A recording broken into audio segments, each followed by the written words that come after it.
In the 1970s, Wichita, Kansas was a grid of quiet streets and predictable routines.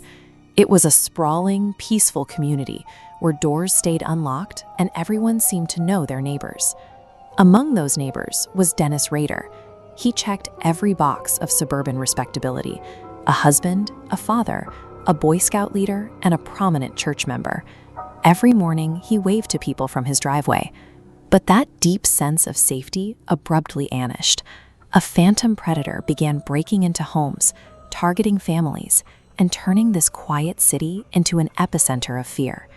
The crimes were methodical and brutal, following a strict pattern of binding, torturing, and killing the victims. Despite massive manhunts, investigators were left searching in the dark. The killer left virtually no physical clues behind. Police were hunting for an elusive predator. All the while, Dennis Rader was slipping past their patrols, returning home to his family and his church duties after every crime. The case exposed a chilling reality.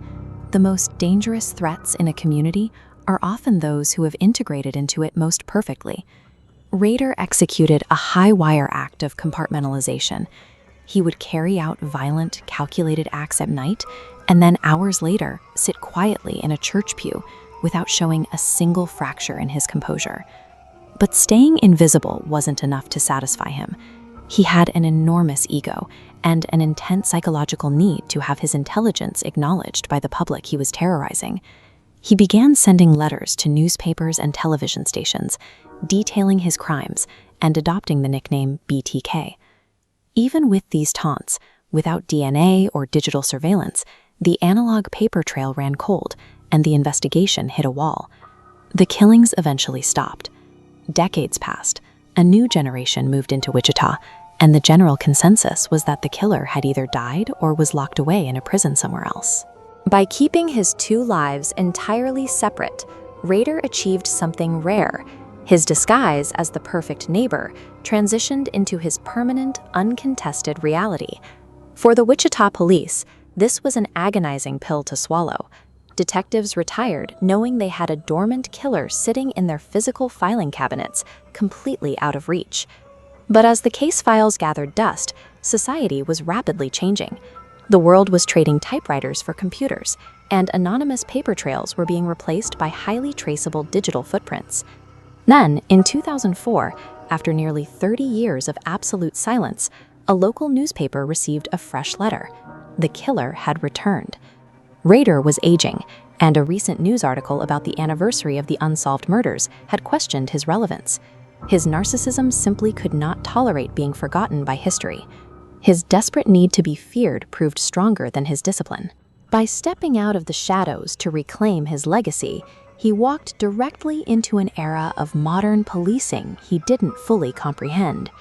He resumed his cat and mouse game, mocking investigators and leaving packages around the city. He felt untouchable, convinced he was still the smartest person in the room. In one of his messages, he wanted to try a new method of communication. He asked police a direct question. If he sent his writings on a computer floppy disk, could it be traced? Detectives seized the opening. They placed a public ad in the local newspaper, answering him with a calculated lie. They explicitly told him a disk would be completely secure. He believed them?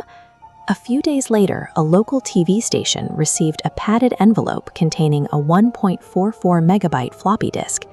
Investigators immediately checked the disk's metadata. Hidden in the digital properties of a deleted document were two pieces of information: the name Dennis and the specific Christ Lutheran Church he attended.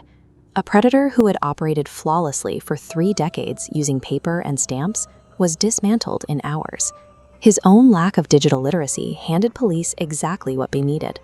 In early 2005, a quiet traffic stop brought Rader into custody.